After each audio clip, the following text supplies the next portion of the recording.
The egg or the chicken? Which comes first? I'm not really sure.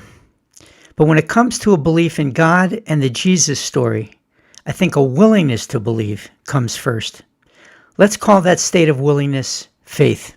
It takes faith first.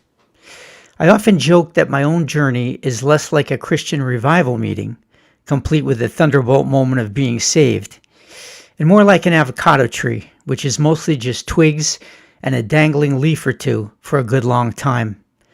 The slow maturing tree can take 3 to 4 years to produce its first fruit, and that is much closer to my story, truth be told. Jesus compares the kind of faith necessary to follow him to that of a little child's, the predisposition to trust that each of us is born with. One of the stories in Scripture that resonates most for me is the bleeding woman. It appears in 3 of the 4 Gospels, so we know it's important. Matthew 9, Mark 5, and Luke 8. It's the story of a woman who is healed in an instant simply by touching the hem of Jesus' garment as he passes her in a crowd. Most striking is that many in the crowd touched Jesus that day, and most, we can be sure, need healing of one kind or another. Yet the one who is healed is the one who believes in the power of Jesus to heal her. She is healed by her faith, Jesus tells us. This is Mark 5.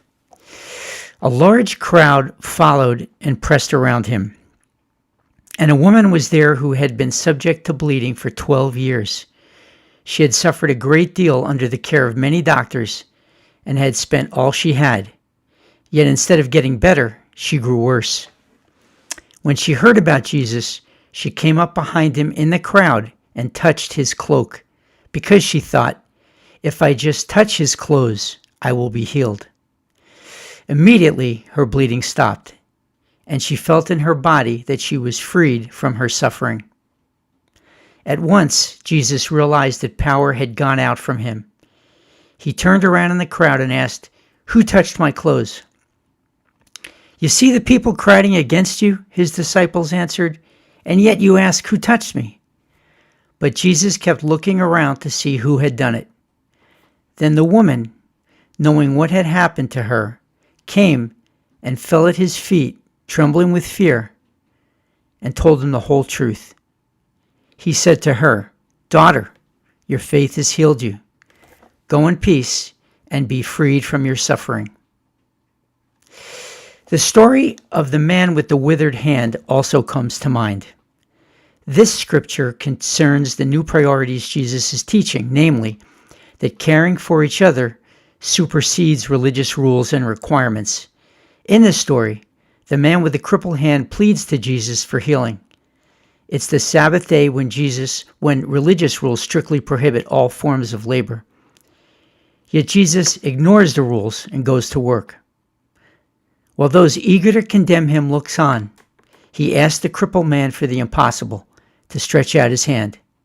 The man knows he can't, but does so anyway because he trusts Jesus, and he is healed. This is in Mark 3. Then Jesus said to the man, "Stretch out your hand." So he stretched it out, and it was restored to full use, just like the other. Just like the bleeding woman, the crippled man is restored through faith. Faith first. That was true for them, and it is true for us. The song pairing is one written in my twig stage of my faith journey. We live by faith. Until next time, be strong, stay safe, and keep walking in the light.